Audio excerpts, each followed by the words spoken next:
Hello, and welcome to the 2021 State of the Island Economic Summit. My name is Steve Toohey, and I'm the General Manager for Inland Trucking Equipment for the Nanaimo operations. Inland Trucking Equipment is a proud member of the Vancouver Island Economic Alliance, and today we're very happy to sponsor the wood industries session at the summit. VIEA's Wood Industries Initiative continues to seek out unrealized potential and opportunity within the forestry and forestry product sector on Vancouver Island. For over a decade, VIEA has been the strong voice and presence of industry, advancing interests of stakeholders on Vancouver Island with the goal of finding alignment between public policies and business interests. Our session today extends that voice and presence further. Today's session is titled Modernizing Our Forestry Practices, and asks the question, how will we make that happen?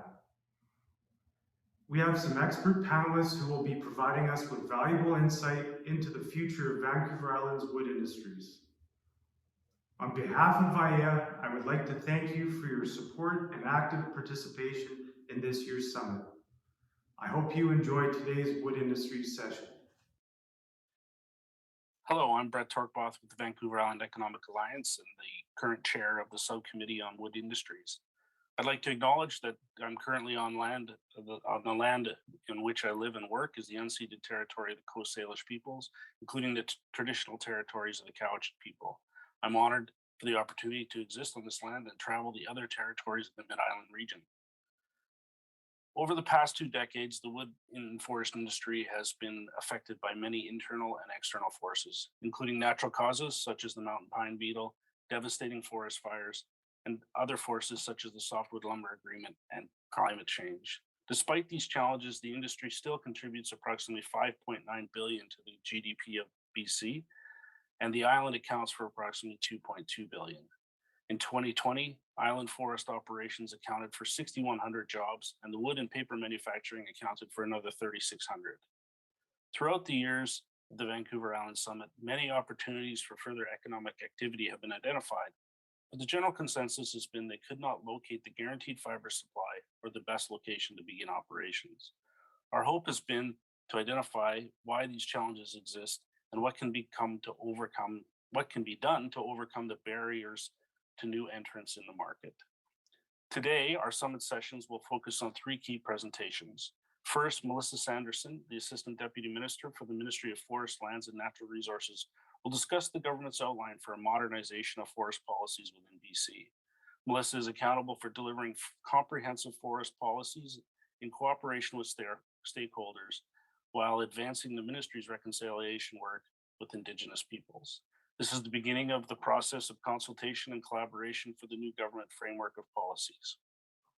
Second, Graham Sakaki, a Regional Institute Research Manager for VIEA, and Cindy Stern of Stern Sustainable Strategies will give an overview of Vancouver Island Economic Alliance's Rural Dividend Funded project on residual fiber recovery. They will discuss the data recovered so far and upcoming data sources that will provide further information on the viability of recovery of this residual fiber from the forest. And lastly, Shannon Janzen, Vice President and Chief Forester for Western Forest Products, and Chief Robert Dennis of the VIEA First Nation will discuss the partnership that has been created in TFL 44 and the value that that has created for both parties. It really is a good news story. After which we will have a Q&A session on the topics presented, and we hope some strong dialogue on the opportunities to further grow economic, social, and reconciliatory opportunities on the island are available for discussion. I'd like to start with Melissa and the modernization policy consultation process that they are going to go through now. Great. Thank you, Bret, and hello, everyone. Before I begin, I do want to acknowledge that I'm doing this recording from the traditional territory of Lekwungen-speaking peoples in Victoria. I also want to recognize the Vancouver Island Economic Alliance and thank them very much for organizing this important event and bringing us together to hear from one another. I'm pleased to be here today to present the government's vision for modernizing forest policy in British Columbia in their intentions paper. The goals are intended to create a sector that is more diverse, competitive, sustainable, and puts people and communities first. I'm also very much interested in hearing from the other presenters and having the discussion afterwards and hearing from your questions, some of your questions, providing some answers, and just some of your thoughts on the forest sector moving forward. There's no question our forests are important to British Columbians. They're essential to a healthy environment and provide good jobs to tens of thousands of people, including right here on Vancouver Island. Our forests are deeply rooted in every aspect of our province. They are the backbone of many local economies. People across the province are passionate about how we manage this incredible resource. However, forest policy in our province has not evolved fast enough to address the challenges facing the sector today. BC's forest policy framework, put in place nearly 2 decades ago, is inadequate to address today's challenges. Government stated goals here are to increase our emphasis on sustainability and stewardship of our fiber supply, to take meaningful action on reconciliation with Indigenous peoples, to increase inclusivity for communities interested in the forest sector and forest management, from tenure to local manufacturing, to continue to be competitive on the global stage, keeping in mind those who invest in British Columbia and provide good paying jobs, while remaining that we ensure British Columbians receive fair return on their assets. As Bret mentioned earlier in the introduction, forestry today is complex. Timber supply is decreasing due to wildfires, beetle salvage in the interior, and withdrawals from the timber harvesting land base. Sawmill overcapacity remains, while value-added and secondary manufacturing have not grown significantly. Modernizing mills to stay competitive has led to a pattern of job losses in rural communities, including on the island. Concentrated forest tenure holdings limit the province's ability to achieve their objectives. And with the introduction and passage of the Declaration Act, we are required to advance policy change with Indigenous peoples, and this means consultation and cooperation. BC's government has been asking British Columbians what they think about forest management since 2017. During that time, we've spoken to Indigenous nations and governing bodies, local government, industry, labor, interest groups, including environmental organizations, and the general public. We've done this through a variety of different means, and some of these may be familiar to you. We embarked on the Coast Forest Sector Revitalization, which entailed significant amounts of engagement on the island. The Interior Forest Sector Renewal, the Forest Range and Practices Act Improvement Initiative, the Old Growth Strategic Review, and the First Nations Forest Policy. Despite different perspectives, we've heard throughout, there's some common themes that tend to emerge in these different engagements. So people have different ideas, but they do have similar priorities, including they want to see a future where there's greater opportunity for diverse groups to participate in the sector. They want to see forest policy that can actually tackle today's challenges, like the decreasing timber supply and climate change. They want to see, and we hear this quite frequently, an access to fiber, where fiber flows onto the market with a certainty of supply over time, where we work to find the greatest value from the timber that is harvested. That is the concept between high value over high volume, and where Indigenous people are more involved than they are today and benefit more fairly from the prosperity generated from the sector. Out of this engagement and government's intentions came three guiding principles that we'll go through today.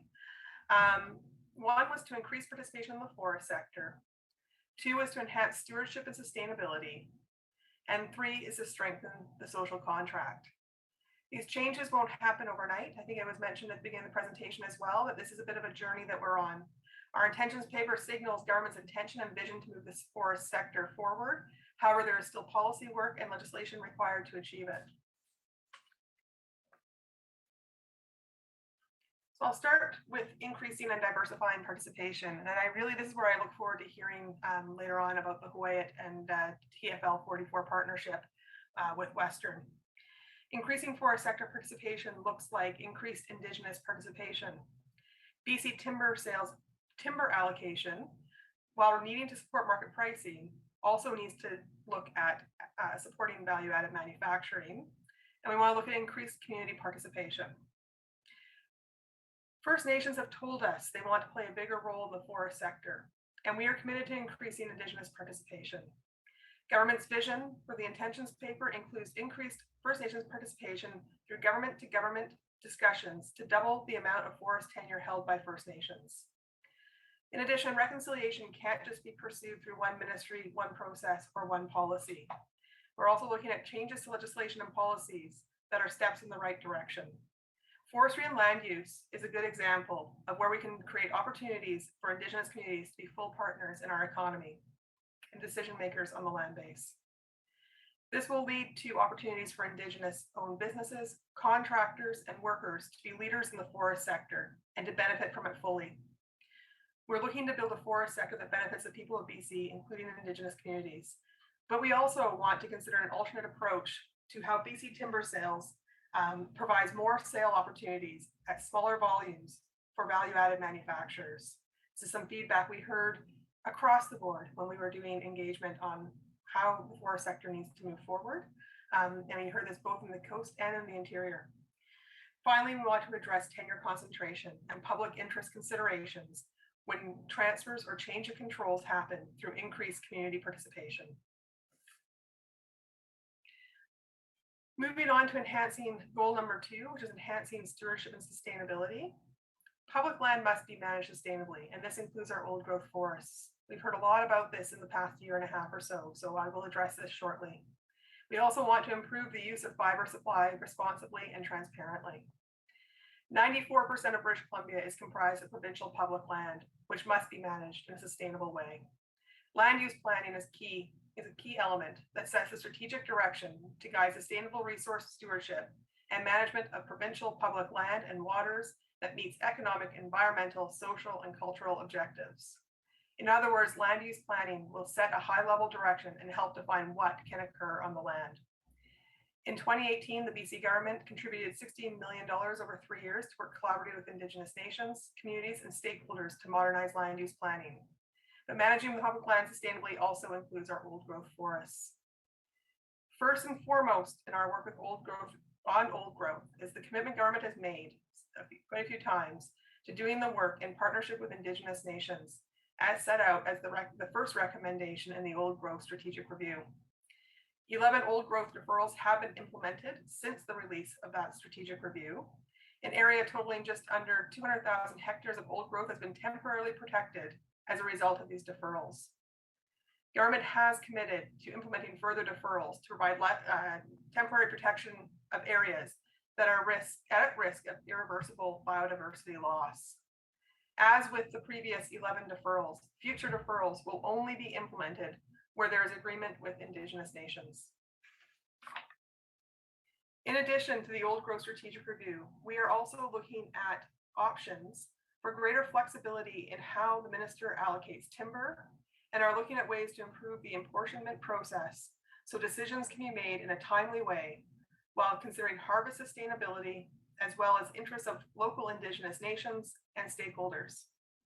Our intention is to improve accountability and tenure management, and to consider the tools available to decision makers to ensure these strategies are employed in the public interest. We also want to strengthen government's ability to ensure silviculture and innovation investments are realized, and will consider limits on timber harvest until provincial silviculture investments have optimized harvest opportunity. And finally, I'm going to go to the third goal, which is to strengthen the social contract. This means to ensure the growth of good jobs and long-term opportunity remains a priority, to transition, as I said earlier, from high volume to high value, to ensure all communities have an opportunity to benefit from their local forests, and to encourage diversification in higher value manufacturing. Think of all the things we heard. This is one that really stuck out as we were doing our engagement. People want to see opportunities in the forest sector continue to grow, and they want the forest sector to support their communities. And this is one way that they're seeing that this could take place. As we outlined in our intentions paper, we are looking at ways to update forest policy and legislation to secure a sustainable future for Indigenous peoples, forest communities, forest workers, and their families, as well with a renewed forest industry. A pivotal part of this will be changes to the forest sector as we transition from high volume to high value production with a focus on value add manufacturing. This also includes exploration into innovative new bioproducts that we can use, that we have the fiber to create as we transition. Another piece that people are quite excited about is an exploration into mass timber. Mass timber, it captures the imagination of British Columbians. I've heard it being called BC, the cradle of the development of mass timber. And we are really taking a look to take it from niche to mainstream. In April, government announced $4.2 million to launch 12 mass timber demonstration and research projects. And have recently, it's been going on for well over a year now, established an ADM responsible in the Ministry of Jobs, Economic Recovery and Innovation for mass timber. And through that, we have established a Mass Timber Advisory Council to help accelerate adoption of mass timber. A 21st century forest sector will be a mix of large industry and independent manufacturers, producing a more diverse mix of conventional and innovative products and selling them at home and to all four corners of the globe. I think as we embark on this, this is where we really also want to hear from you. Every time I go out, I hear different ideas. I think it happened at the Wood Forum too, when I was up there last week in Port Alberni, where there are ideas out there towards different products and different ways to do things. And I think that is where we're going to start to bring people together to hear those different concepts and chart a path forward. In addition, with the social contract, we will also reinforce our ability to address issues around poor practices and behavior, including public reporting of infractions and reviewing existing fine and penalty amounts. We are also going to support the Ministry of Labor in their work on the Industrial Commission with regards to successorship rights. You'll see on the screen right now, there is a timeline. As I mentioned, we're sort of, there's different stages of work taking place and different engagement opportunities. And we will be in touch with a lot here. I do encourage you to, if you want to dig deeper into some of these different items, we have some information on our website. And as I mentioned throughout, we would love to hear from you. So I just want to thank you for joining us today. I know I'm excited to move BC's forest policy forward. And I know many on this call will have additional ideas and thoughts on what they've heard today. So without further ado, I will turn it over to Graham and Cindy, who are going to speak to a very exciting project, their fuel reduction and fiber recovery project. Thank you very much.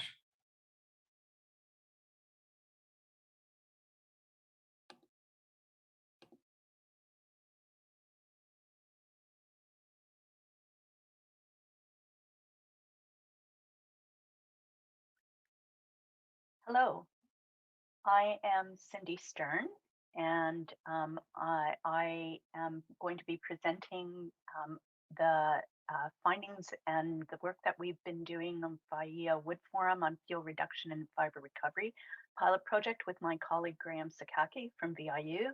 I'd like to acknowledge that we are both joining from the traditional territories of the Snotnawas, Qualicum, and Snuneymuxw peoples and their traditional territory, and we are grateful to enjoy their lands and resources. We'll be speaking about the project itself, briefly about the engagement and the partnerships, and Graham will cover the pilot project, some of the successes and challenges, and we'll speak to next steps. Next slide, please.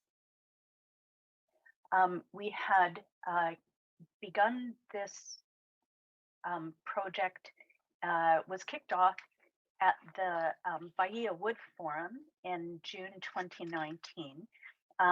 We have, as Bret already described, VIEA kicked off a wood recovery and fuel reduction pilot in 2019 with funding from the BC Rural Dividend Fund. I am the project lead with my partner, collaborator Graham Sakaki from VIU.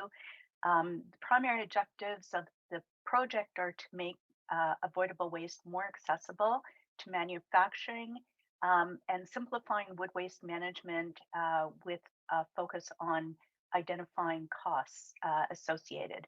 And secondary benefits, of course, of reducing fiber out in the woods is fuel reduction, air quality improvements from reduction in burning, and creating employment and attracting secondary manufacturing. The project was kicked off at the VIEA Wood Forum in June 2019, and subsequent to that, we had 4 stakeholder advisor meetings held from July to September. We're really encouraged by this because we had a high level of interest and commitment. There were about 25 to 30 participants at every session, and that was during midsummer. So we were real appreciative of that. We talked initially about the wood continuum and basically from planning of harvesting right through to processing. We did a gap analysis of what some of the challenges were. We scoped out issues, reviewed some of the current practices, and then had some presentations on new emerging initiatives and opportunities, and did some ranking of the current status. There were about 50 stakeholders and advisors that participated in this process throughout. A cross-section of those from Vancouver Island included municipalities, the forest industry, manufacturing, both large and small, and First Nation participation, woodlot owners, forest contractors and consultants, representations from the biofuel industry, and participants from FLNRO, and in addition, FP Innovations. So part of the discussion at the beginning was to scope out what some of the issues are out there. So we asked what we thought what the group thought some of the greatest challenges were contributing to wood waste, and we ranked them. And in the top ranking included distorted market prices, return on investment expectations, and the cost of removal, and the cost being greater than recovery costs. We talked about identifying what some of the greatest impacts that are attributed to the current level of waste wood. And the top impacts identified were lack of viable innovation, and that's largely due to the limited access to fiber, lost economic opportunities due to that, and for non-tenured manufacturers particularly, and fire risk. We then talked about identifying what the greatest opportunities could be from increased utilization and access of usable waste wood.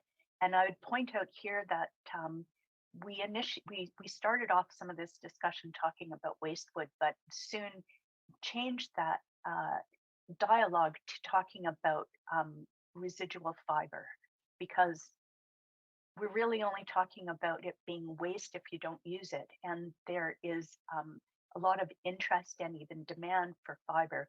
So we prefer to refer to this as residual fiber rather than waste going forward.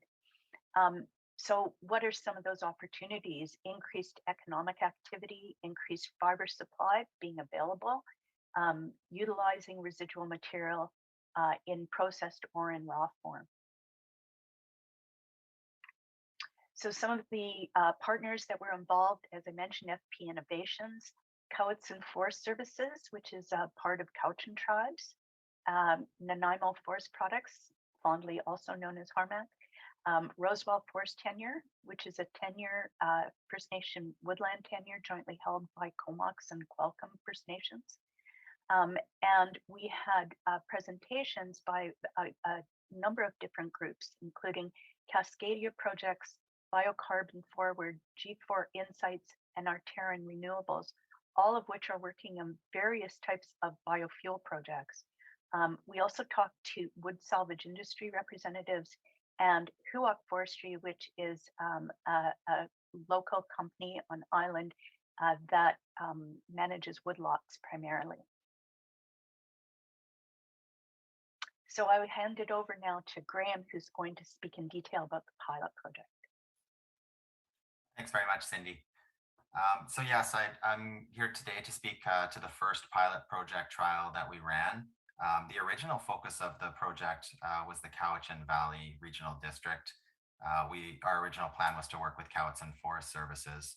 A variety of reasons throughout the year led the project north to the Comox Valley, where we partnered with Rosewell Forest Tenure LP, as Cindy just mentioned, a partnership between Comox and Qualicum First Nations. Also, Nanaimo Forest Products Limited, or Harmac, was involved in the initial pilot project. The idea was to try to determine if they could remove the residual fiber from site if it was economically viable.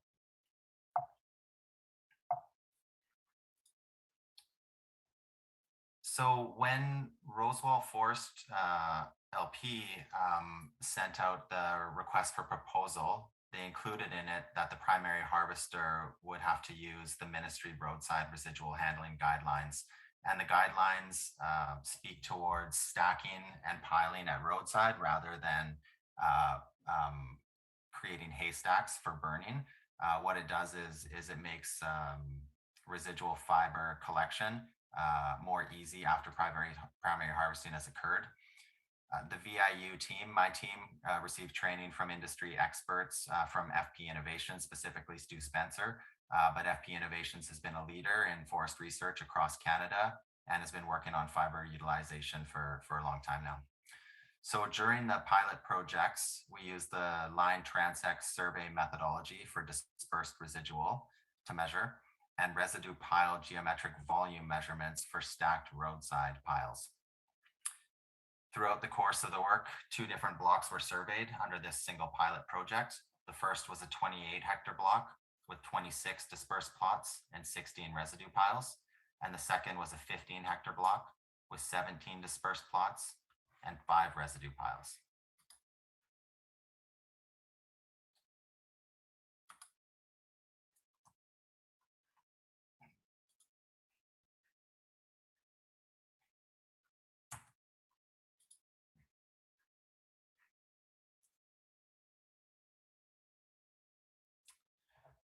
Apologies about that.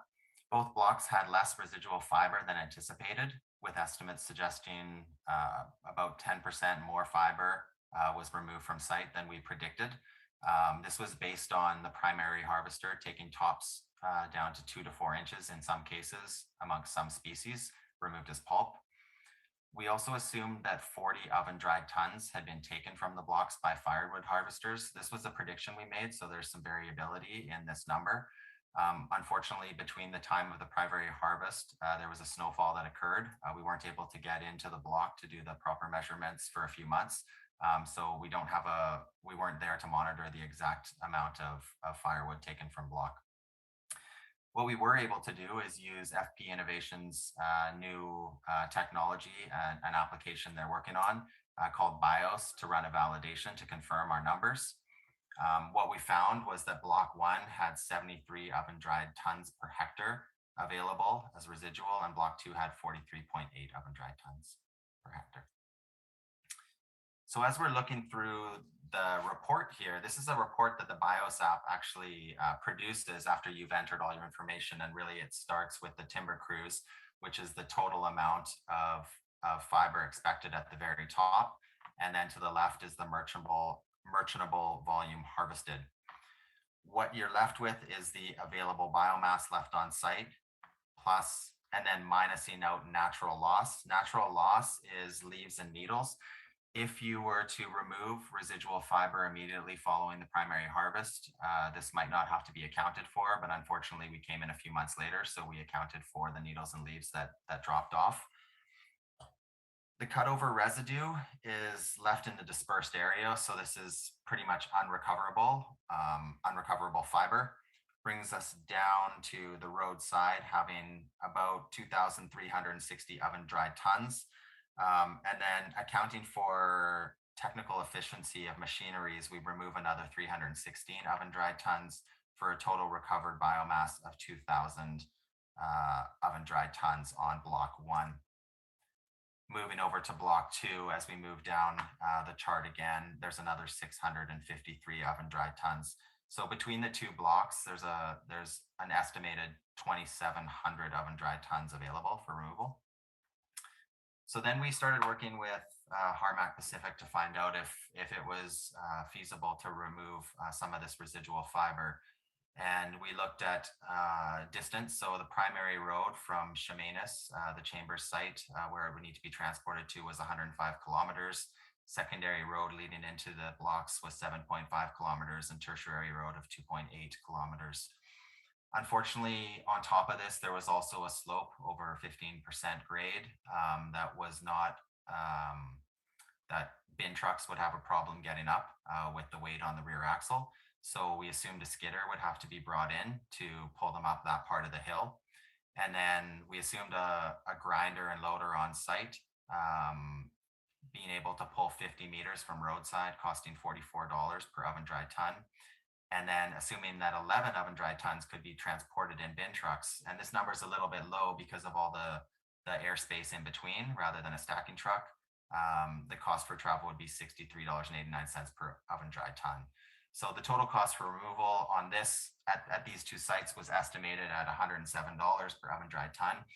These numbers can vary greatly depending on the distance of hauling and the type of removal that's happening. So if chipping were to occur, these numbers could drop down to $22 per oven-dried ton, or $20 to $22 per oven-dried ton on site.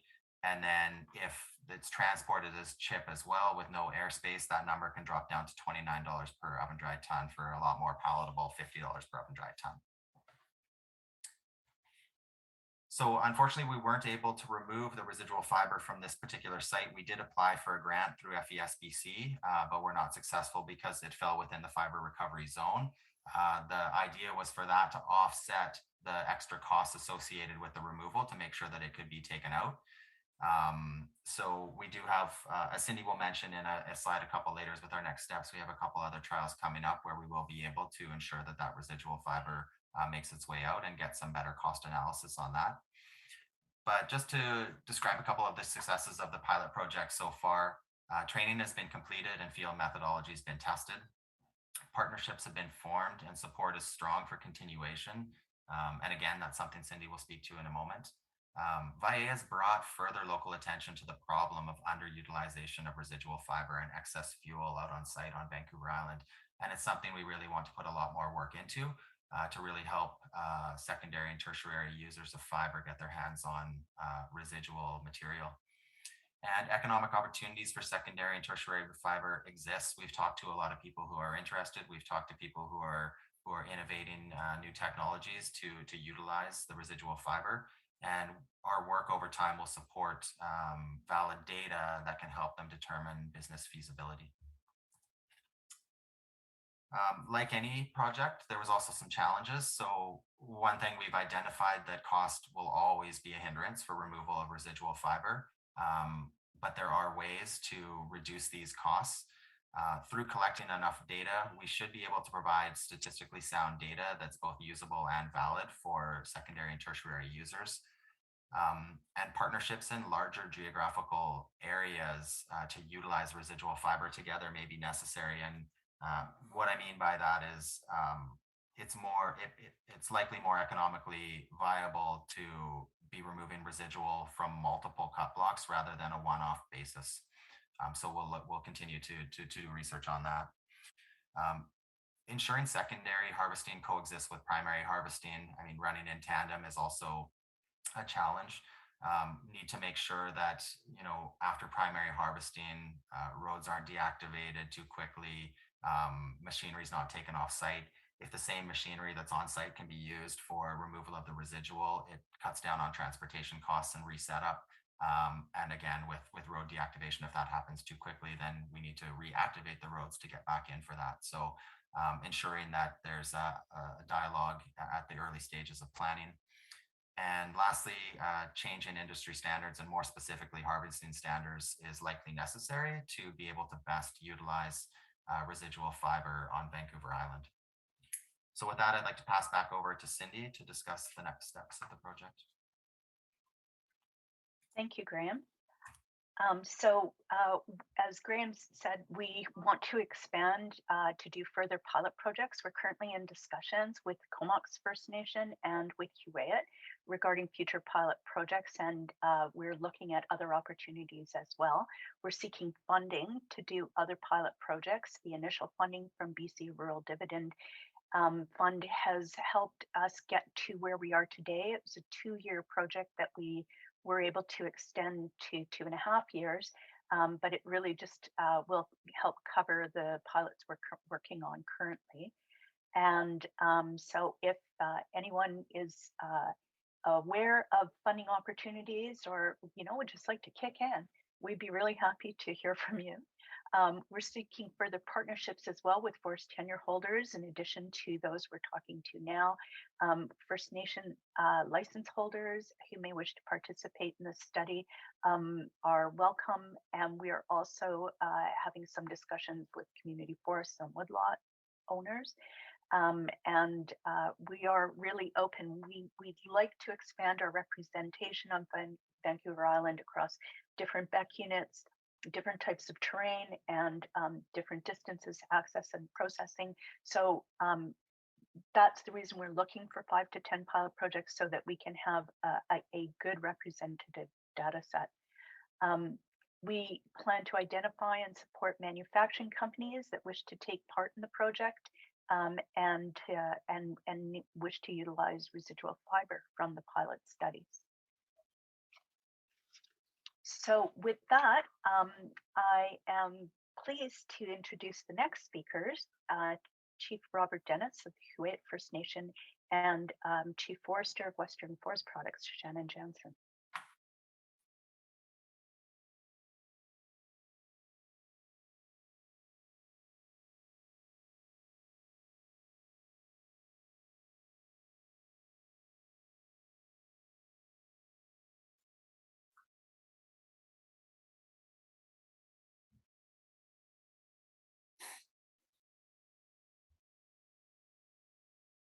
Great, thanks so much, Cindy.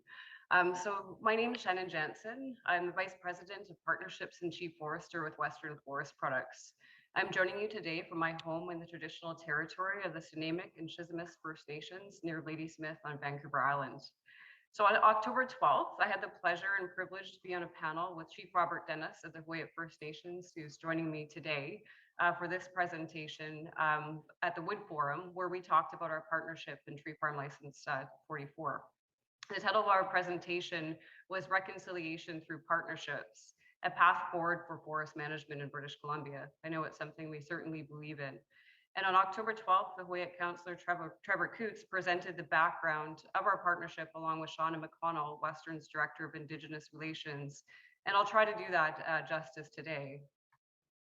To provide a little bit of context of where we're talking about, Tree Farm License 44 is the kind of white area here, and the Huu-ay-aht is their traditional territory in yellow.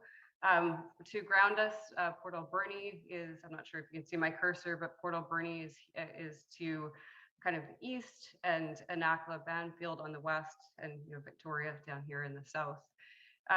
So also the Sarita dryland sort sits within the traditional territory of the Wiyut and just outside of TFL 44 in an area that is adjacent to the ocean. And the Sarita dryland sort I'll speak about in a minute because it was really key to the initial parts of our working relationship that started us down the path where we find ourselves today. And there has been a long history with our working relationship and a history to get to where we are at this point in time. And I'll just walk you briefly through this, which started actually in just about 2015, not 2017, because we, when the Hawaiian First Nation through John Jack and Jeff Cook approached Western. They came to Western's office in Vancouver with a non-disclosure agreement and asked to purchase the Sarita Bay dryland sort. And the dryland sorts in relation to forestry operations are pivotal to ensure that we can transport wood from the tree farm license to the 6 mills of Westerns on Vancouver Island, in addition to pulp mills and domestic manufacturers across the coast. So it was a bit of a scary proposition when the Hawaiian suggested that they'd like to purchase the Sarita sort for another purpose, which was related to a deep sea port access that they were looking to be able to attain. But rather than suggesting that we couldn't figure out what to make both work, we decided to sit down together and actually figure out a mutually beneficial solution to allow us to both continue and to be able to figure out a path forward. In 2017, the Hawaiian did purchase the Sarita sort, and a portion of that sort was subdivided in order to allow continued long-term lease back for dryland sort operations and for forestry operations. And we moved forward from there. It was an excellent demonstration from our perspectives of how we can figure out complex opportunities. And I think we sat down after that and just looked at each other and said, okay, well, why not do more? And in March of 2020, we put together a reconciliation protocol agreement, which reaffirmed our commitment to seek mutually beneficial opportunities. In August 22nd of that year, in 2018, we put together a reconciliation protocol agreement and began exploring options for a business partnership for all of TFL 44.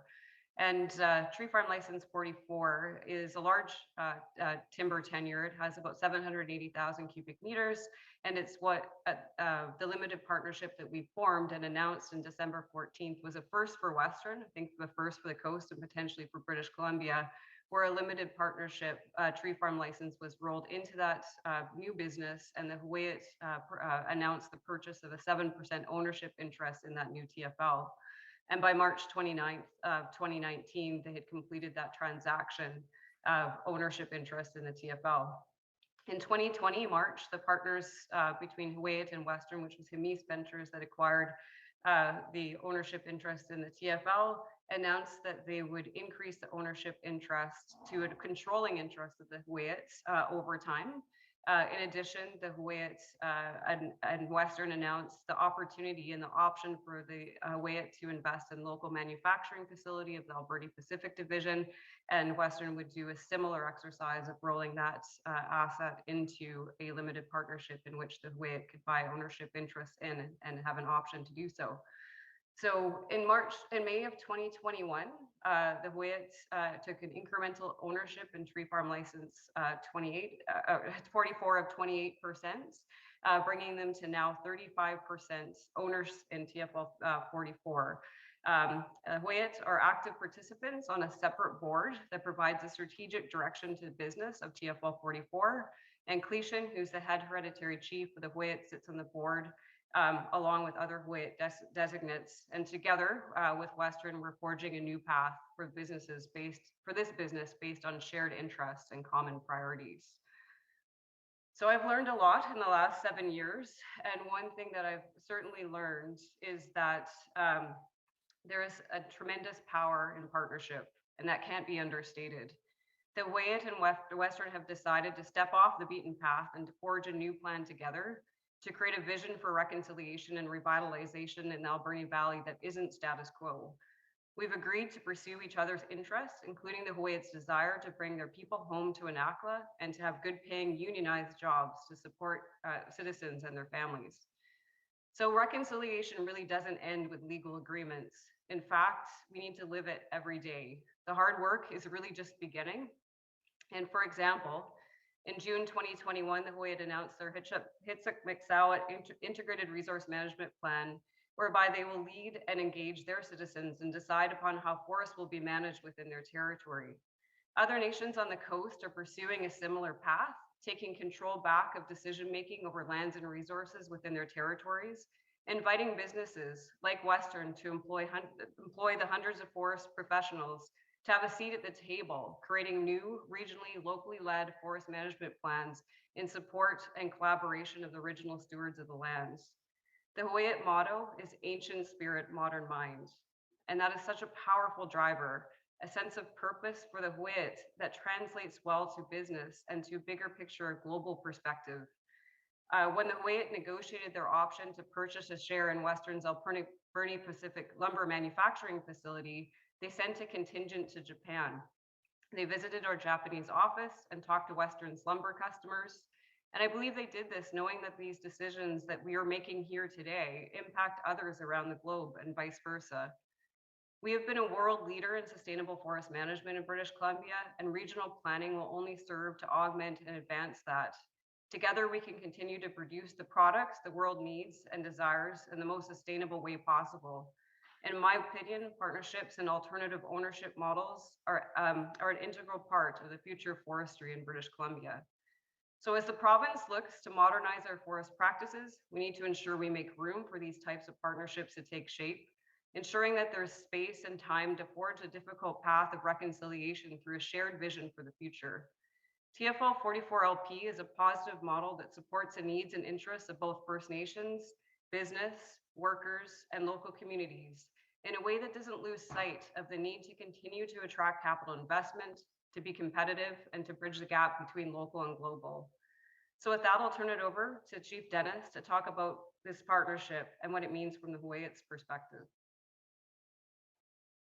Good, thank you, Shannon. One of the things that always grasped my mind and made me look at Western, and is exactly what Shannon said, that Western was leader in sustainable forest management. That was one of the things that really caught our eye, and it made us look that we'd like to be part of that. And we felt that with our sustainable forest management practices, we could add a lot of value to both organizations, and that's exactly what we did. The first one that I want to talk about is very critical to me, and that is that the Hawaiian drafted some guiding principles of sustainability, and those became and are the key factors in us moving forward. And we certainly want to manage forest and fishery values to meet present needs without compromising the needs of future Hawaiian generations. And we want to manage forests based on Hawaiian values. And you see them on the screen. ESOC, utmost respect. Treat the governance structure of Hawaiian in a very respectful way. Honor and respect our right to decide what we want to do in our territory is critical. And Huasuk recognize that the Hawaiian do things to take care of their lands and their resources. And the two main focuses for us right now is that those of you that know Hawaiian First Nation very well will know that they do a lot of watershed renewal to enhance our salmon stocks in our rivers and streams.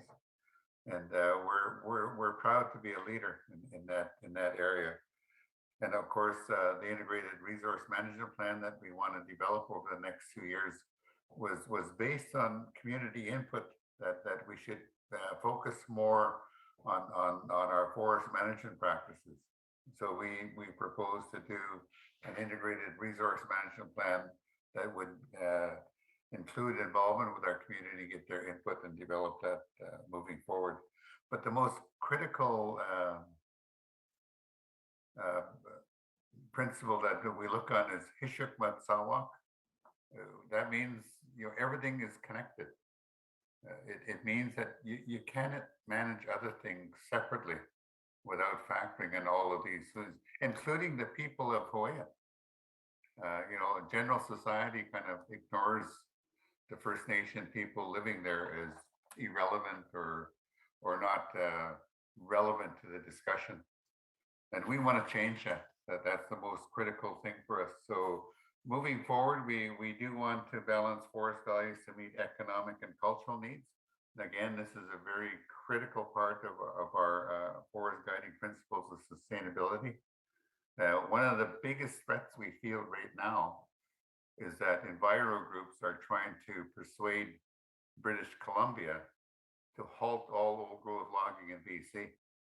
And when I hear that, I feel very, very threatened.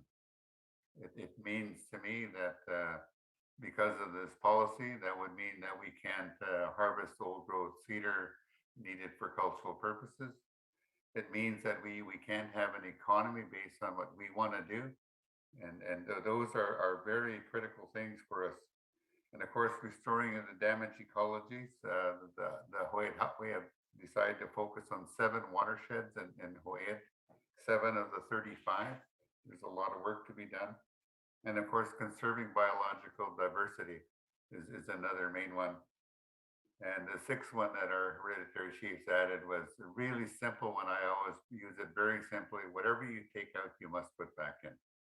And that helps us moving forward in terms of how we look at Isa, Kuafuk, and Hishak Matsawa. With that in mind, I want to say a couple things that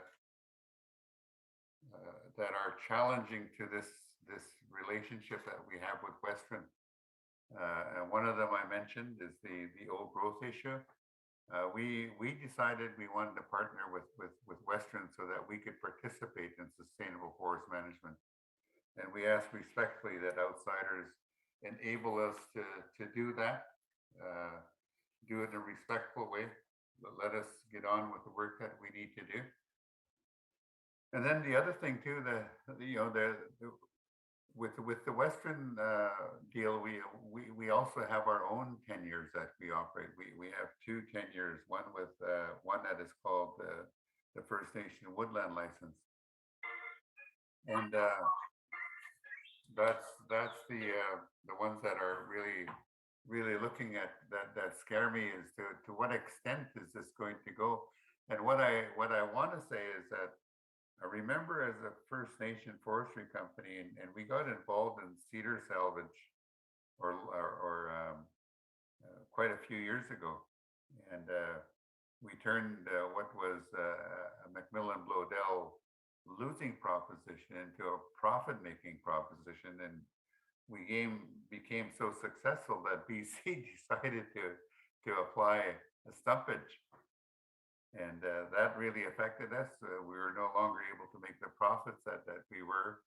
And then here we are, fast forward, the same thing is happening again today because of provincial policy. We're now being taxed 8 times greater than some community forest license around the province. In our case, it's 5 to 6 times more.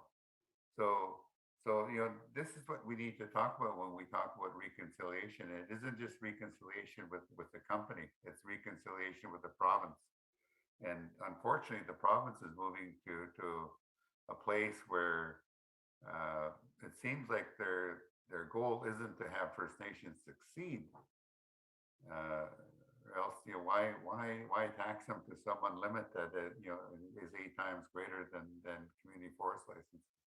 So anyway, that's something, and I'm really glad in terms of the other areas. When we look at what else is important to reconciliation, when you look at it, there's other groups that are just as critical to successful reconciliation. And I think the model that Western and Hawaii have is excellent one.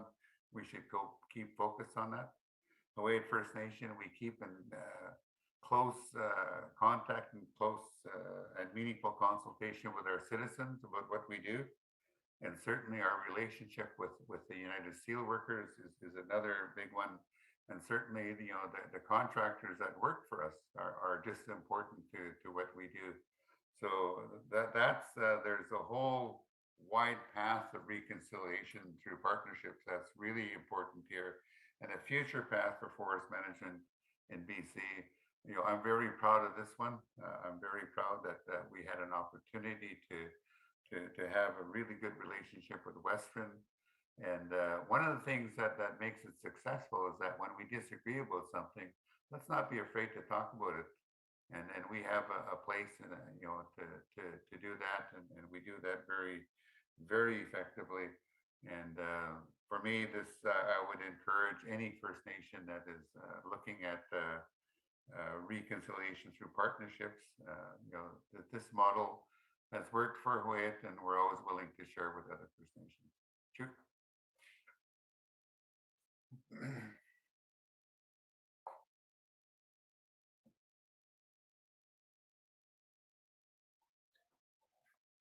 Thank you so much, Chief. Very much appreciate the presentation.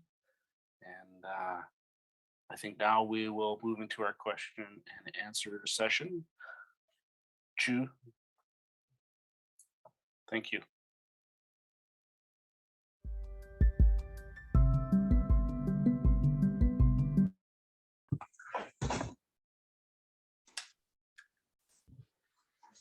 Excellent. I didn't see Shannon. Thank you so much. So we have part of our panel here, and I'm very sorry to say that Chief Dennis is not able to attend because of a couple of people passing away in their community that were quite close to him. So he is off in that direction. So we'll try and keep the questions to the group that we have on. And we do have several questions up front already. And I see one coming through on the chat here already. Are there opportunities to influence the amount of available residual fiber and associated innovation of use through addressing the impact on waste wood created from the stumpage system? So we knew that word would come up.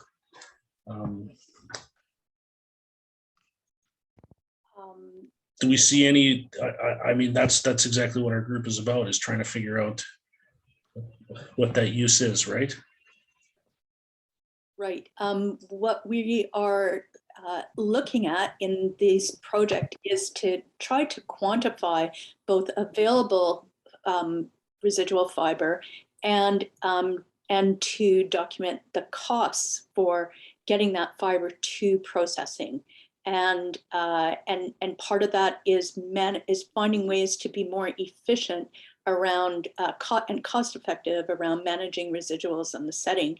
So in terms of the question being waste wood that is sort of as a result of the stumpage system, I'm not really sure that it's sort of directly related to the stumpage system. The licensees are motivated to limit the amount of waste, and of course that was further amplified with the bringing in of 3 times stumpage, which I know presently is on hold. But regardless, we're really looking at, how do we increase utilization, make it more available, and make it cost effective. And we know that that will result in increased utilization because of the demands and the requests that we've heard about for many, many years. Excellent.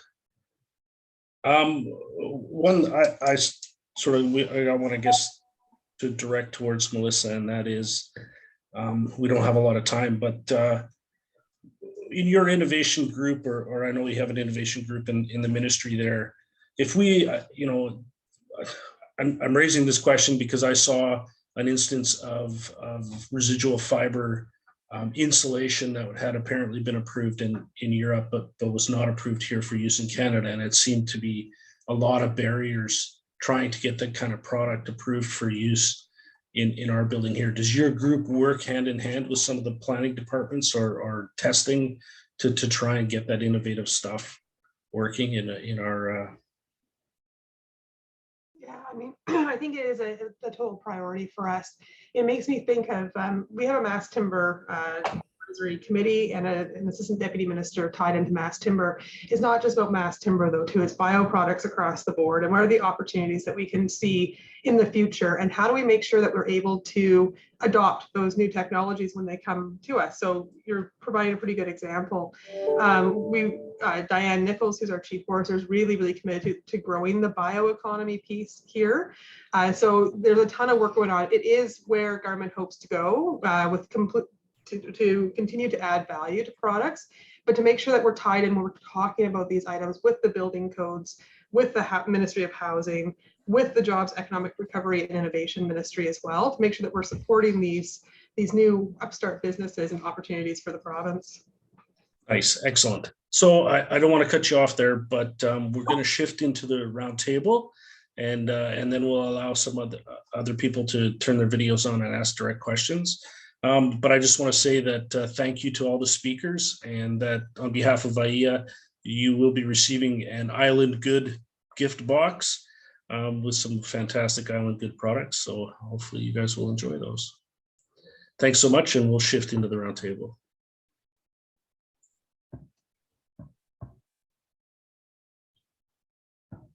So others are available to turn on their video and raise their hand. And yeah, and one of the other questions I guess we'll go into is, have you quantified the cost of logging with patch logging rather than selective harvesting, and that effect on biodiversity? Graham, do you want to speak to that, or would you like me to?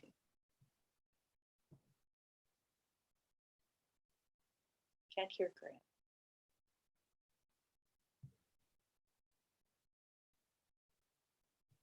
Well, maybe I will answer if you can hear me.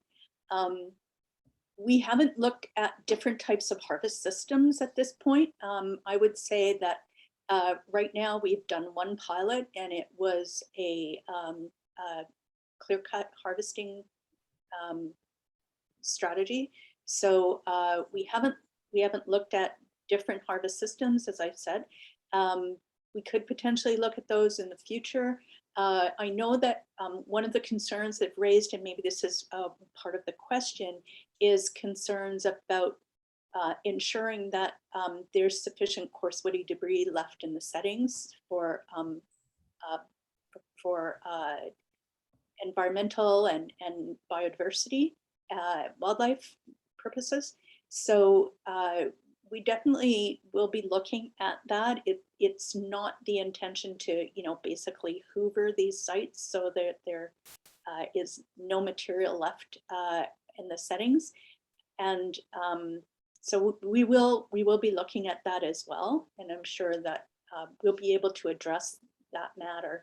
It will be something to consider. We were speaking of the biofuel industry.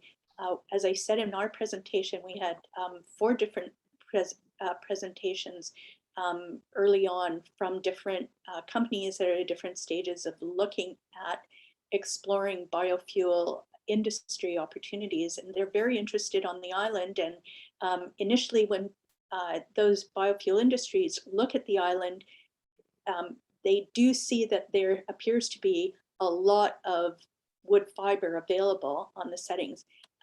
What a lot of them who aren't familiar with the island or even the West Coast don't necessarily appreciate the complexity of getting that material from the site.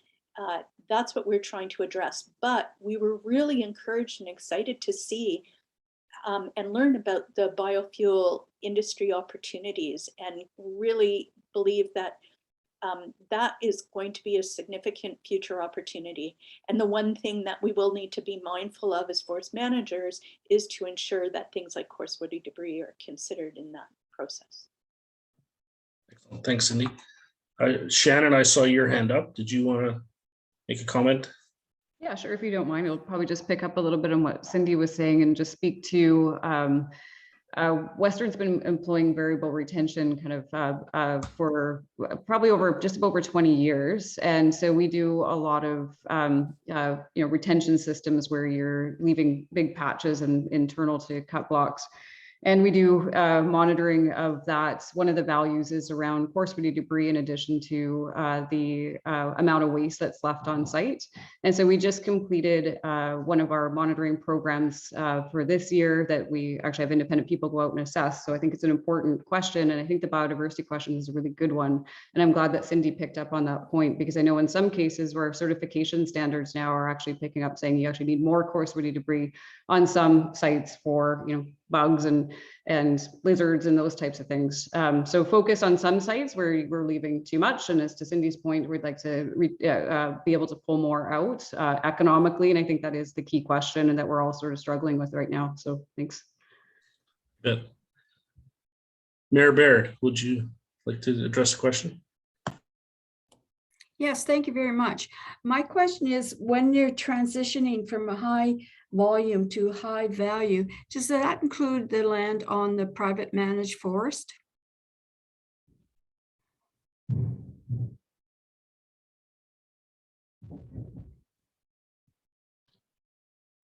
Bret, I think you're on mute there. I think that's directed towards Melissa. Yeah, I think definitely there is a, government's vision for the future of forestry is around increased domestic manufacturing in the province. And so definitely, we would be looking to, or businesses will be looking to acquire fiber from private forest lands as part of, part of our system and part of a healthy fiber market. So, we're looking at all sorts of different ways to encourage increasing domestic manufacture and increasing the new products and the mills of the future. So I would hope that the private forests would play a role in providing the fiber to those facilities. Just on a side note, we are attending as a council the meetings for the policy updates. Great. And we'll be attending the meeting next week. And we seem to be moving very slow. Yes, for the intentions paper as a whole, and just the transition of forest policy in the province. I think, government took quite some time to go hear from British Columbians about what they wanted to see in the forest sector. And some of the themes that you notice in the intentions paper and the policy redesign that the province is undertaking right now, very much focused on value over volume, took a look at tenure redistribution and then ecosystem management and the health of the forest. So they took some time to go hear from people, and I think what they've done now with the intentions paper, and if you're going to that, I don't know if it's the same policy session that we're thinking of, you'll be sort of hearing the timeframes of how quickly they hope to move, and some things will move quicker and some things will take a little bit longer. So definitely, but there is an interest and a desire from this government in particular to see change take place. Thank you very much. Great, thank you. Anybody else with questions, please throw them into the chat room. One maybe for Shannon, and I don't know if the statistics are available, but in an average year, what percentage of your cut would be second and third growth as opposed to old growth? I know old growth is seems to be a massive target at the moment. So. Yeah, I think it's a really good question. And if you look at the history in British Columbia, essentially, forestry has been occurring for quite a long time, but the tenures that we operate on, generally 50s was when they were generally issued. So we are still working within the old forest component again, I mentioned on a basis of a sustainable forest management plan that's sort of planned out for 250 years as to how we are actually managing those forests. So You know, on an any given year, I can't say specifically. I would say on the coast more broadly, it would be around 50% of the harvest is aligned with that profile in terms of the old forest component. So it's substantive. And it's related to the history that we have in British Columbia and the management standards that we have in place. And just want to reiterate that on that basis, in the timber harvesting land base of the area in which we're able to operate is substantively reduced in order to accommodate for other values. And as we're looking ahead to things like regional planning and working with First Nations, I think there's a big opportunity for us to work collectively to design management systems that meet the biological principles that we're all intending to achieve, and refine those principles we're all intending to achieve. And as you heard Robert Dennis speak to, the needs and interests of local communities, including First Nations as well. So, but it is a high quantity, and you know, the coastal operating land base is predominantly old, as well as a big portion of the province too, because of just the short history of our society here. Excellent. And you know, from a biodiversity perspective, you know, when a cut is sort of taken in a specific area, what kind of programs, or do you guys have any programs in place, you know, for regeneration and the repopulation of wildlife and that sort of thing? And yeah, for sure. I'm happy to take that one as well. So from a regeneration perspective, every hectare that's harvested is regenerated on the coast. Planting usually occurs within 6 or 8 months of harvest. And then we look at regeneration for every hectare within 2 years. And we do surveys within those 2 years to ensure we have stands of trees that are growing on every site.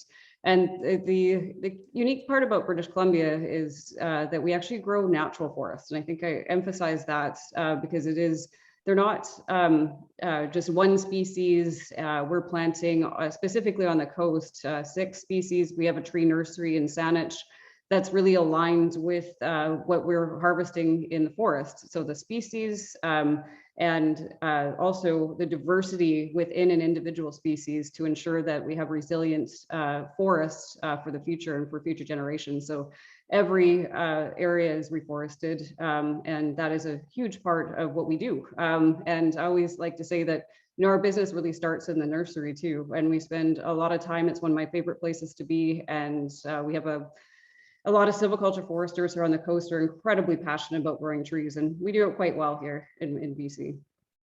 Excellent. Love that.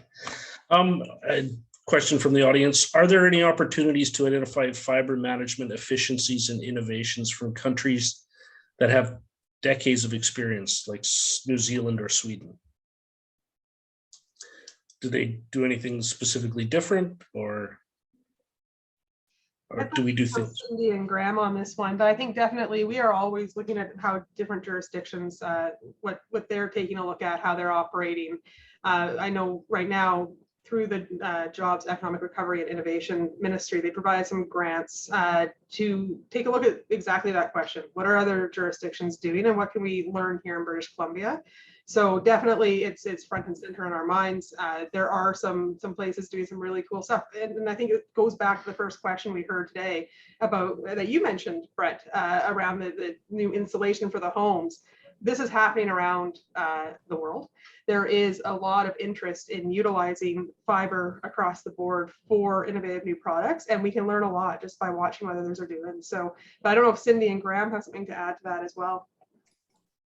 Yeah, sure. And I think Cindy mentioned it with some of the partners that she showed that we were working with throughout the pilot project. And each one of them, these new innovators on Vancouver Island, or who are hoping to find that residual on Vancouver Island to utilize, they've been doing that same research. So they have been going overseas. They have been working with those with the people who are a little bit more advanced in this, and have been have been working with them for quite some time to ensure that their business model is sound. Now they're looking for the information on, what's it actually going to cost us on the coast and how do we access it, and that's where we're trying to help them out. But certainly that's started.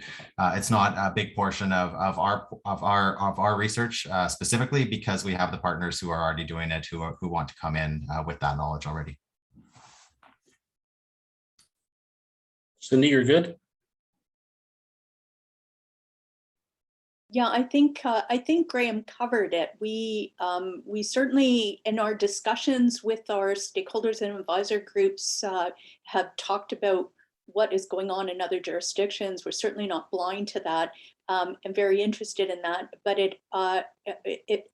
our focus was largely on what are some of the barriers that are and challenges we have on the coast to do some of the same things that they're doing in other jurisdictions. Some of our circumstances are unique. Absolutely. I think this probably could go to everyone, but is the review, I don't know if they mean the government review or Cindy and Graham's review, considering how to best balance recreation within a working forest.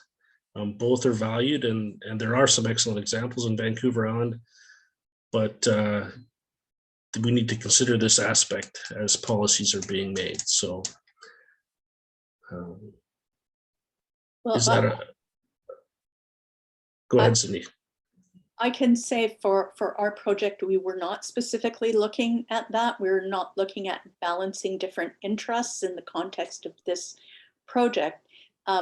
Having said that, I think that once you have some better idea of how you can go about accessing residual fiber, you could also at the same time explore, does that create opportunities that might help enhance recreational opportunities through access? So there may be some spin-off opportunities there.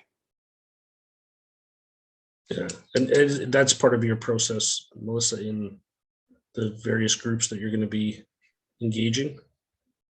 Yes, definitely. But with regards to recreation, I think, the pandemic showed that British Columbians value both, and it became everyone I knew was going away on weekends to go seeking recreational opportunities, and every park was full. So it is important, but government is looking to definitely strike a balance. And I think that's part of the question that we're looking at here. And so there's a lot of work going on around not just the intentions paper, but various initiatives across the ministry and government to just take a look at these different items and to make sure that we are striking that balance for what British Columbians expect.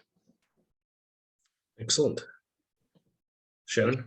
Yeah, great. Yeah, I just wanted to sort of chime in on that too. I think it's a really interesting question, because if we're thinking about in our conversation previously just on old growth and how much of the area of the coast and forest is protected.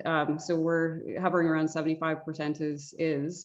And I look at it and think there's a huge opportunity to be able to think about how you can utilize the working forest in a way where you have shared interest and shared recreation. So there isn't this division. And I think there's some great examples across the coast in different areas where that's occurred and where that's occurring. And so it's really a way in which you kind of work together from a trails and recreation perspective, where you can showcase forestry, where people can touch and feel it and understand exactly what happens on the ground a little bit more than what we do today. So that, these some trail systems going through areas and tree farm licenses like the Sunshine Coast Trail, for example, has done, I think, wonders for people's understanding of the forest sector too. So I think it is actually an integrated view and an opportunity for recreation and to coexist, especially as more and more people are using the forest. It's such a great opportunity. Yeah, I think you're bang on, Shannon. People were camping in parks, but they were also camping in rec sites and forestry sites. So definitely a good thing. Yeah, I mean, it's created a sizable amount of access to the various areas of the island that wouldn't be there without it. So as a guy that appreciates going into the backcountry, it's fantastic. Yeah, I don't have anything specific. Do you guys have any other further questions? I don't see any other hands raised. There's 49 people online, so, oh, here we go. Ooh, this is a long one.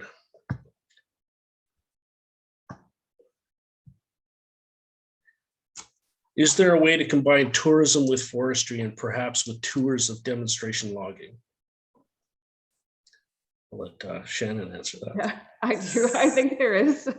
In fact, on the coast, some colleagues and I actually started our career in forestry when we were working in an operation on the north end of Vancouver Island. And actually the mayor of Port McNeill, she was the bus driver for a tour just like that. So we actually had a boat that went from Cole Harbor all the way in through Holberg, and we brought people on the boat ride. And I think for the most part, people are kind of interested in the boat ride. And then when they got through the forestry part, they found that super exciting too. So absolutely, I think it's something we've done in the past. I know it's a number of the foresters who work with us are super passionate about resurrecting those types of ideas, because it's a way of touch and feeling the forest, as well as the tourism opportunity, which is the connection between the land and the water, and seeing it all in one day. There's nothing like it. And I learned a lot, and I know the mayor of Port McNeill, Gabby, we all have fond memories of that, because we also learned a lot from the people who were touring around too. So it's a great idea, and yes, I 100% think that there's an opportunity there.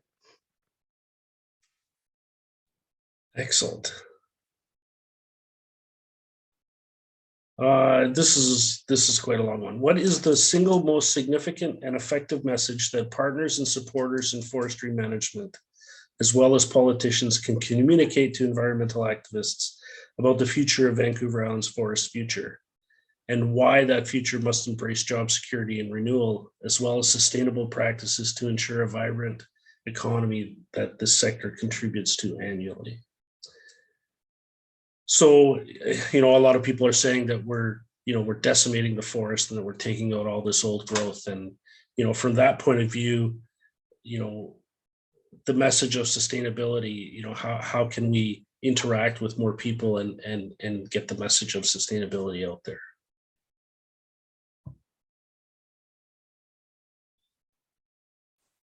Did you want one of us to target that first, or?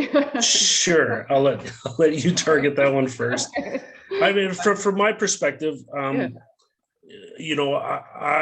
for the first time yesterday watched Western Forest's little video on big trees and what you guys do for big trees. And I looked at it. There's 1,100 views, and I think more people would get a way better understanding of the significance of sustainability and how you guys utilize your processes to make sure that that we have a vibrant economy moving forward in this sector. Yeah, I think, thanks for that. I think, as a chief forester Western, I share the frustration that it's a really complicated science, it's a complicated business, and it's very difficult to explain. And unless there seems to be a controversy, no one wants to talk about forestry. But, as a chief forester Western, big trees, variable retention, we live and breathe wildlife management. Our responsibility as area-based tenure holders is to manage and conserve forests. That's our responsibility as area-based tenure holders. And we have the tremendous, what I would say all of us at Western and all of the forester at Western feel like an obligation and an incredible honor to be able to be in a position where we actually can develop those standards, think about those things every day, and we do. So how do we get the message out there? How do we do it better? I would love to hear other people's perspective of that, because I feel like we're not, as much as we try, able to explain the level of complexity that we have and what we deal with on the ground because of all the values that we're working to manage.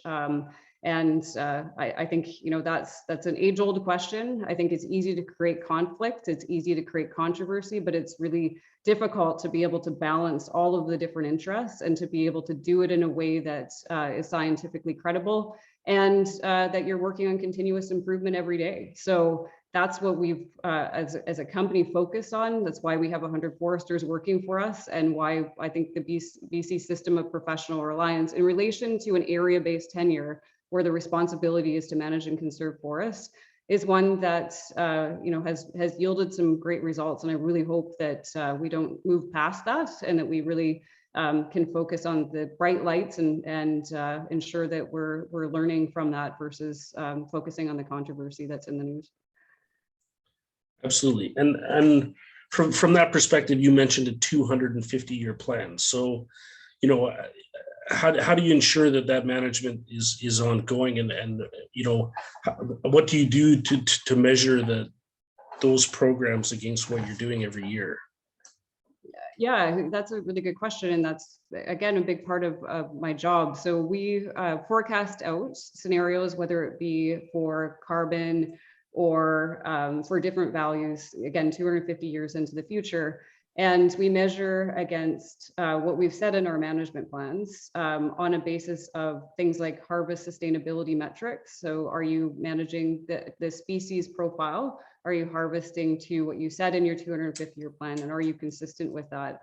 And that is a big portion of what I do, again, as a chief forester, is ensure that we set the targets and that we're measuring ourselves against them, and that we're holding our operations accountable to that as we get those on the ground. So the 250-year plan sets a vision, and then you have 5-year plans, 20-year plans that are consistent with that vision, and to ensure that you're harvesting in a sustainable way and not essentially harvesting more than you grow, which is key from a sustainability definition, for sure.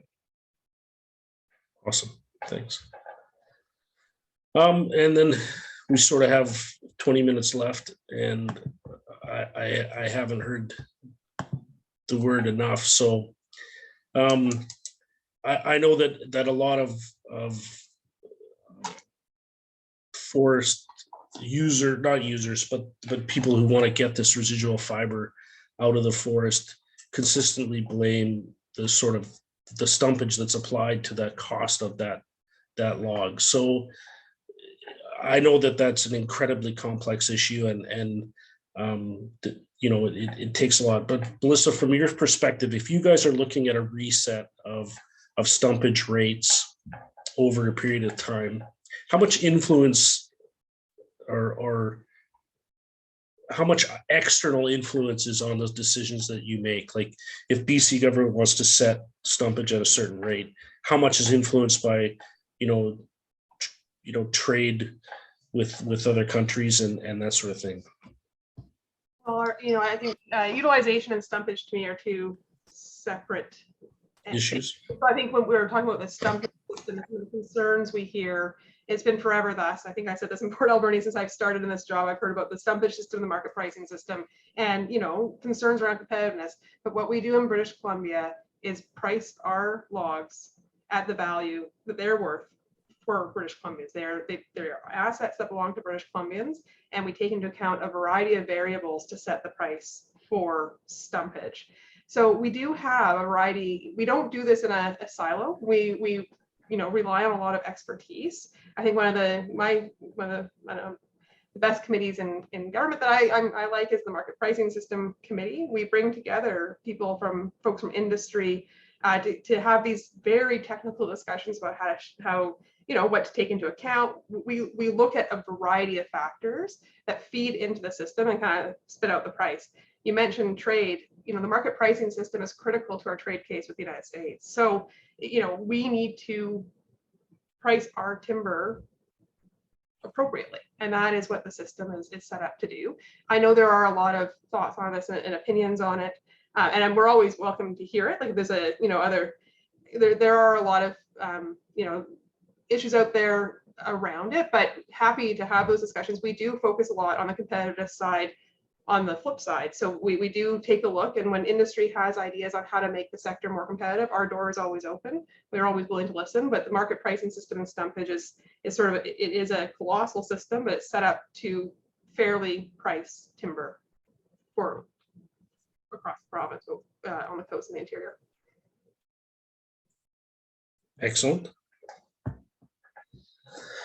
And one more from Melissa. It says, has there been thought into changing the way foresters are educated? If we're shifting to a new paradigm, how will foresters transition? That would be one that I would not I might have to take away and bring back an answer to you. I've got Diane Forester next door. I can go knock on her door, but it would require me going off screen for a little bit. But how about I bring that one back to you, Bret, and Yeah, answer. I'll write that one down. I wouldn't mind directing that to Shannon either. I mean, I'm sure that your group, has it been a new paradigm, to make it a different process, or it's just in the planning? Yeah, no, it's a really great question. And, I am a forester, and so this is something near and dear to my heart. I just look back through time, and I think of the history that British Columbia has been through, and the interior of BC suffered mountain pine beetle epidemic. And, forests through that, and climate change and everything that is occurring really did impact forests and forest management, and I would say foresters, because people spent a couple decades in a place where we're in a salvage mode. And we were actually salvaging wood, and, to the credit of the interior industry, they built big mills and were able to help reforest British Columbia through the process because of that. But then there's a shift away from that into what the future looks like, and being able to then say, okay, now I'm back into a different management regime.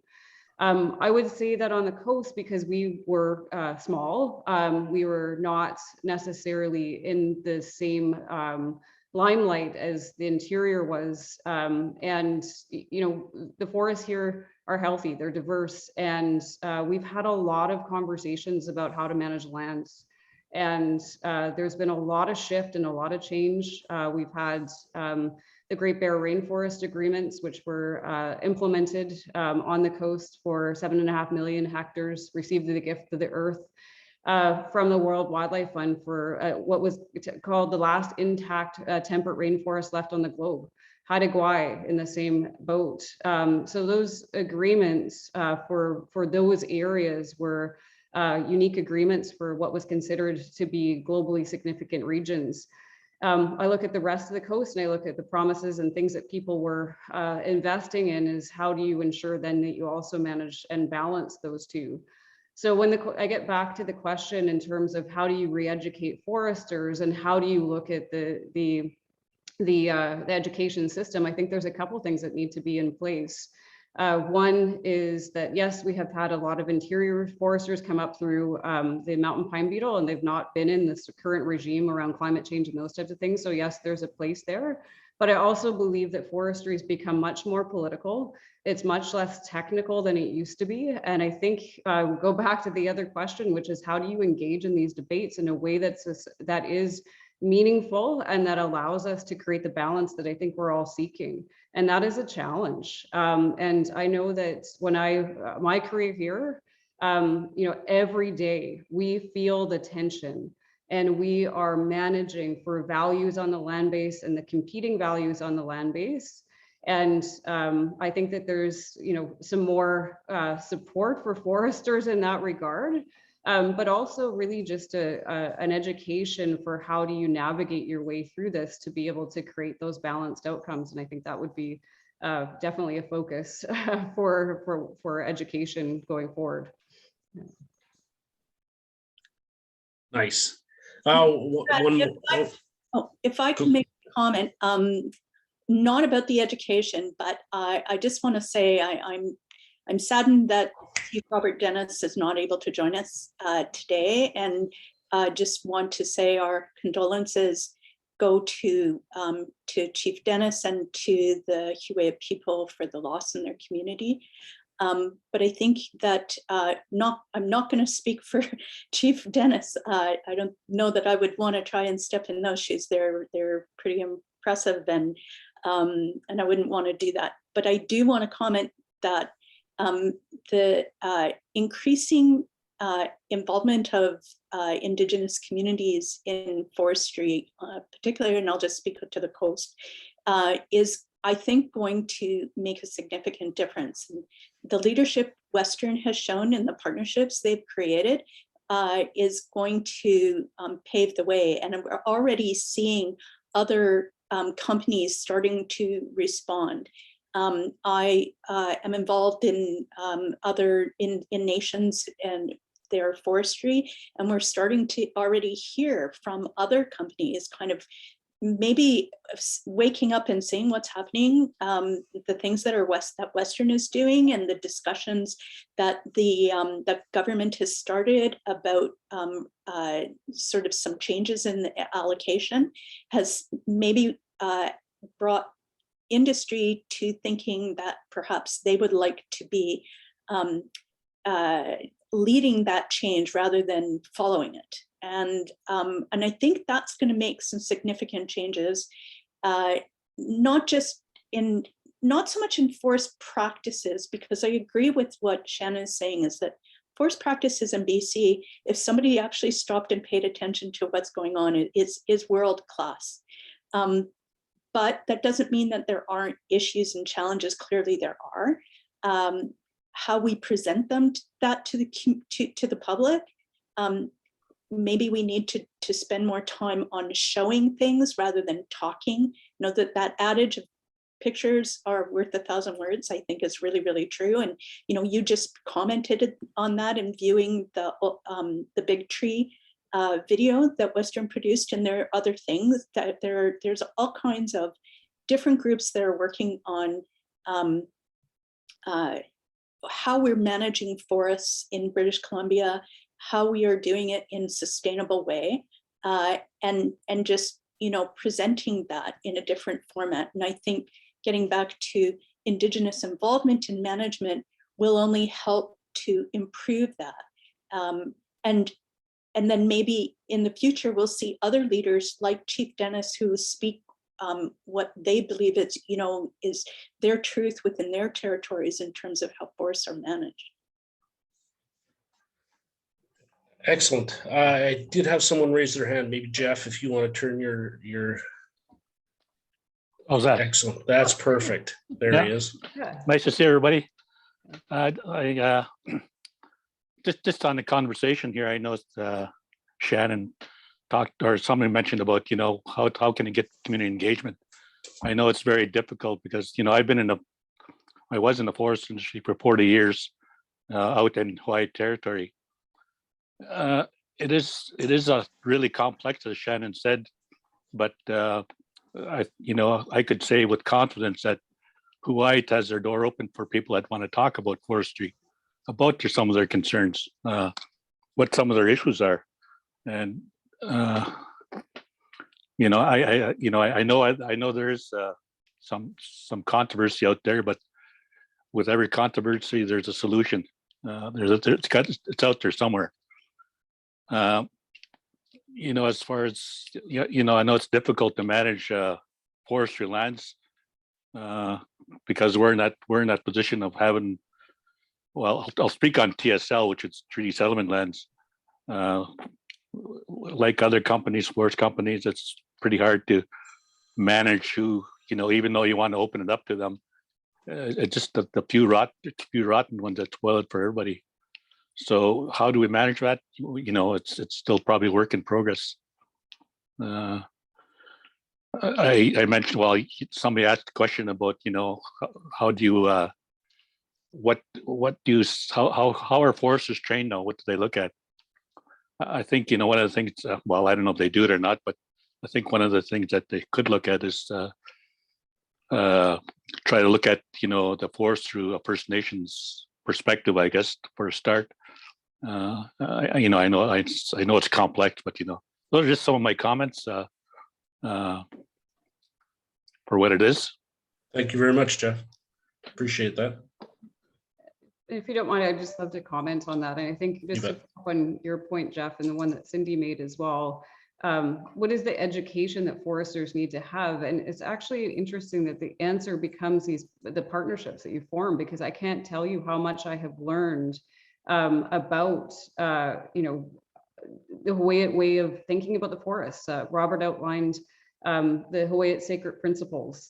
All of these things are incredibly powerful, and I can't say how much I have learned and the honor that it has been to be able to be at the table and to be working with the Hawaiian, the leadership and the community. So I kind of go to Cindy's points that actually the training comes through doing and to working together and finding that path and the hard work that it takes to get there and respecting each other enough to get to the other side and knowing that you will.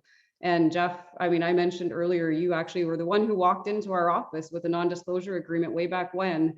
And I remember thinking, uh-oh, this is trouble, because we, and we sat down together and we started something amazing because of the fact that we decided that we wanted to make it work. And to me, that is an incredible journey that I would trade for nothing in my career.